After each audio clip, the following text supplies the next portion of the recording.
પંચમહાલના ગોધરા ખાતે આવેલી સિવિલ હોસ્પિટલ ફરી એકવાર વિવાદમાં આવી છે।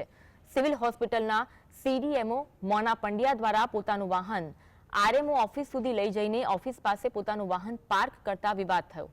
સરકારી ઓફિસ અને ચેમ્બર વાહન પાર્કિંગ માટે બનાવ્યું છે કે સિવિલ હોસ્પિટલના વહીવટી કામ માટે તે પ્રશ્ન થઈ રહ્યો છે।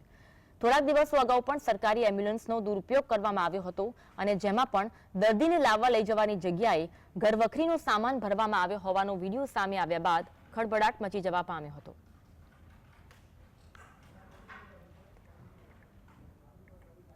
તો જે રીતે વાહન પાર્કિંગ માટેની વ્યવસ્થા ઊભી કરવામાં આવી છે, પરંતુ સિવિલ હોસ્પિટલના સીડીએમઓ મોના પંડ્યા દ્વારા પોતાનું વાહન આરએમઓ ઓફિસ સુધી લઈ જવામાં આવ્યું અને ઓફિસ પાસે પોતાનું વાહન પાર્ક કરવામાં આવ્યું, જે અંગે વિવાદ થયો છે। દ્રશ્યોમાં જોવા મળી રહ્યું છે કે ઓફિસમાં વાહન પાર્ક કરવામાં આવ્યું છે।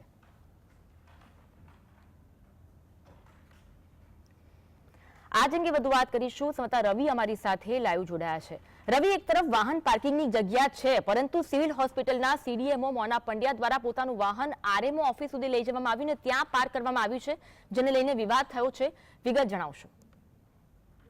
જી, ચોક્કસથી જણાવી દઉં। પંચમહાલ, દાહોદ અને મહીસાગર જિલ્લાની મુખ્ય સિવિલ હોસ્પિટલ ગોધરા આવેલી છે। હું આપને સીધા દ્રશ્ય બતાવીશ કે આ જે પાર્કિંગનો શેડ છે એ સ્ટાફ અને અધિકારીઓના જે વાહન છે તેના પાર્કિંગ માટે બનાવેલો છે, પરંતુ ગોધરા જે સિવિલ હોસ્પિટલમાં જે સીડીએમઓ ફરજ બજાવે છે મોના પંડ્યા, તેઓ દ્વારા તેઓનું વાહન લાંબા સમયથી અંદર જે આરએમઓ ઓફિસ છે તેમાં પાર્ક કરવામાં આવતું હતું। જે રીતે આ અંદર વાહન પાર્ક કરવામાં આવ્યું હતું, જેને લઈને અનેક સવાલો ઉઠી રહ્યા છે। અહીંયા ખાસ કરીને સિક્યુરિટી પણ કે કોઈ અંદર પ્રવેશ ના ઠંડી પડી છે। અહીંયા સિવિલના કયા જવાબદાર અધિકારી છે તેઓને પૂછો આપણે સીધા કે આ પ્રકારે વાહન જે પાર્કિંગ કરવામાં આવે છે તેને લઈને શું કહેશો? કારણ કે કોઈ પણ વ્યક્તિ હોય તેઓ પોતાનું વાહન બહાર પાર્ક કરતા હોય છે, ત્યારે અહીંયા એક જવાબદાર બેન હાજર છે, તેમને પૂછીશું કે આ કઈ રીતે આ વાહન અંદર પાર્ક કરવામાં આવે છે અને કોના કહેવાથી પાર્ક કરવામાં આવે છે। બેન, આ પાર્ક કરવામાં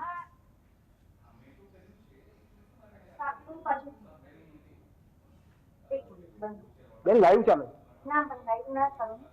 છે। બેનનું કેવું એવું છે કે તે રીતની વાત તેઓ કરી રહ્યા છે, પરંતુ કોઈ પણ કહેવા તૈયાર નથી। ફરી એક વખત તેમને પૂછવાનો પ્રયાસ કરીશું। બેન, જે વાહન હતું એ કોનું હતું અને કેમ ઓફિસની અંદર પાર્ક કરવામાં આવ્યું? એ વાહન કોનું હતું એની અમે તપાસ કરી રહ્યા છીએ અને કયા કારણસર અંદર હતું એની પણ તપાસ કરી રહ્યા છીએ। અમારી પાસે તમામ જે પૂરતા પુરાવા છે તે વાહન મોના પંડ્યાનું છે, પરંતુ જે સિવિલના સત્તાધીશો છે ક્યાંક ને ક્યાંક તેને દબાવવાનો પ્રયાસ કરી રહ્યા છે।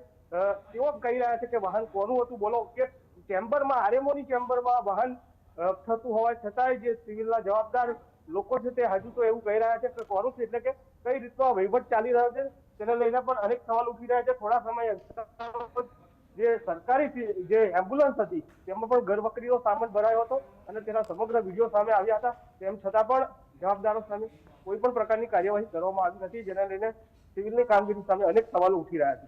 રવિ, કેટલા દિવસથી આ રીતે મોના પંડ્યા આરએમઓ ઓફિસમાં પોતાનું વાહન પાર્ક કરી રહ્યા છે, પરંતુ બીજો પ્રશ્ન એ પણ થાય છે કે જવાબદાર અધિકારીઓ શા માટે આ પ્રવૃત્તિ આગળ આંખ આડા કાન કરી રહ્યું છે?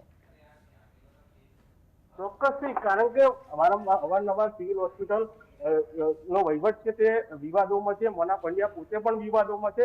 આ જે તમને દ્રશ્ય બતાવું છું, આ જે આરએમઓ ઓફિસ છે તેની અંદર આ વાહન પાર્ક કરવામાં આવતું હતું। અહીંયા લોબીમાંથી આ વાહનને લઈ જવામાં આવતું હતું અને આ વાહન જે છે તે અહીંયા જ પાર્ક કરવામાં આવતું, પરંતુ જે રીતે તેઓને જાણ થતા કે મીડિયા કર્મીઓ વિડીયો કરી ગયા છે, ત્યારબાદ આજે જે વાહન છે તે બહાર પાર્કિંગમાં મૂકી દેવામાં આવ્યું છે। એટલે કે સમગ્ર જે ખુલ્લી પડ્યા પછી જે સિવિલ સત્તાધીશો જે જાગ્યા છે અને વાહન જે છે તે બહાર પાર્ક કરવામાં આવ્યું છે।